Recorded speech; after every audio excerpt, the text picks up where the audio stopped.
Dang, what's going on? What's going on? How y'all doing? Remember, when you're going out, keep that mask on, man. Save your life or one of your family members' lives. That's the place that we're in right now. But I'm gonna talk about Devin, man. I was gonna do this video a couple of days ago, and I'm glad that I didn't. So I thought Devin Haney got his belt back from the WBC at 135 pounds. And when I first heard that, I was like, yo, I'm shocked that the WBC would do something for him, because it seems to only be one or two groups of people that they're really willing to go, over and beyond for, while everybody else, they kind of just, there's a one group of people who they kind of just shun their eyes to or close their eyes to when it comes to doing right by them, and Devin Haney seems to, fits in that group. So I was actually shocked when I heard that, he got his belt back. So I was like, all right, that's cool, and it made sense to me, all right, that it's taken a long period of time. Obviously, we've had this thing that's going on right now. So because of that, no fights have happened, and he's healthy, he's strong, and he's ready to go. So I was, so my only question was like, well, if the other two dudes, Campbell and Fortuna, have something already, contractually signed, how does that work when this belt's supposed to be on the line? That was really my only question, like, how is that going to work? But if they gave him his belt back, all right, cool, I can understand it, because at the end of the day, they can just fight to see who's a mandatory, and then whoever wins that fight could fight, Devin Haney. So that would make sense too, Or Devin could just have two mandatories, like they've done before too, where he has to fight one, then has to fight the other. That I could have also understood. But I was like, all right, it's cool. They did right by this kid. I'm shocked that they did right by him, but they've given him the belt, so that's straight. But I guess it turns out they haven't really given him his belt back. The WBC has made it clear that Devin Haney does not have his belt back. They said what they want is they want should be sent medical paperwork showing that he's 100% and he is ready to go. And after that, they'll make a decision on what exactly they're going to do with that situation.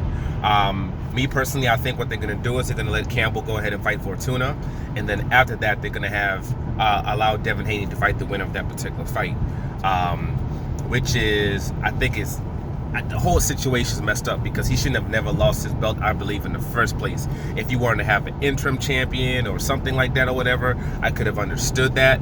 But okay, this person wins it, they quote have the belt, interim belt, and then they have the right to fight the champion when the champion comes back.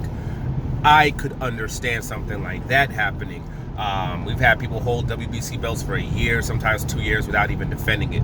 So the fact that he had just got the belt, and it was a situation where the belt holder, the person he was supposed to fight in order to get that belt, basically had dropped the belt because he wanted no smoking Lomachenko. Because of that, I was surprised that they stripped him to begin with. That's why also, me personally, I think, Eddie Hearn has a little side thing also going on with them. He has to be, I think Devin Haney needs to be careful with the people that he's chosen to surround himself with, because they might not necessarily be clearly looking out necessarily for his best interest in all facets and situations. But, that put to the side, I'm not sure where he goes from here, because I'm confused, because this is, he had just said that he was moving up.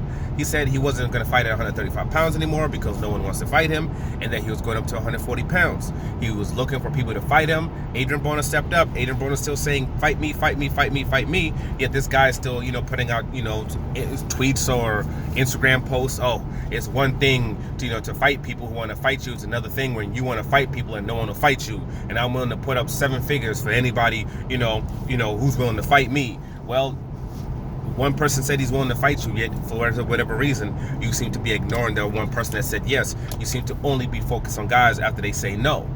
So I don't know what's up with that. So my question with that now becomes like, is he going to stay at 135 pounds, or is he going to go up to 140 pounds?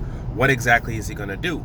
If he's going to stay at 135 pounds, I think definitely the person that he should 100% face, I think, is Fortuna.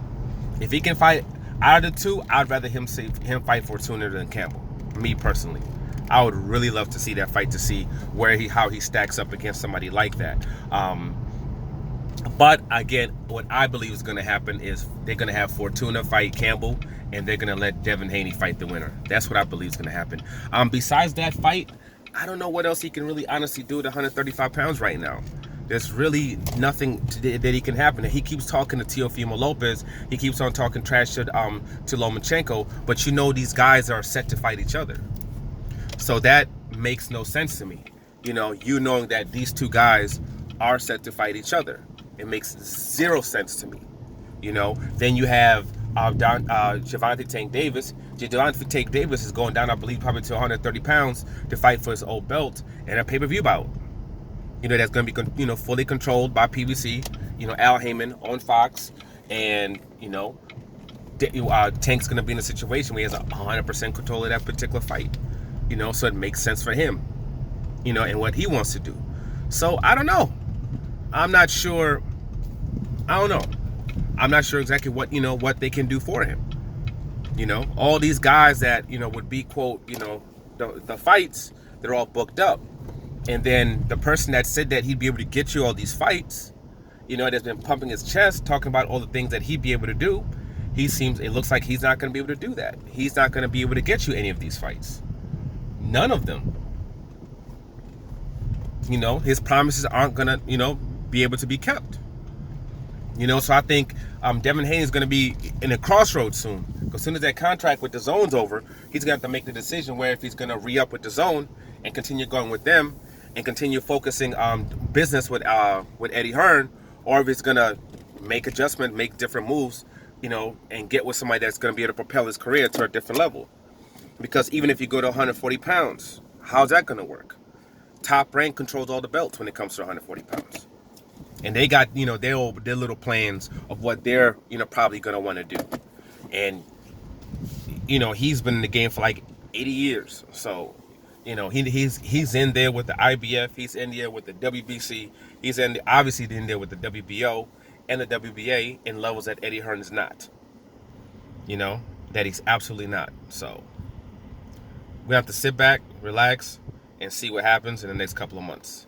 Like, subscribe, share. This thing's all blurry and shit for no reason. I'm out.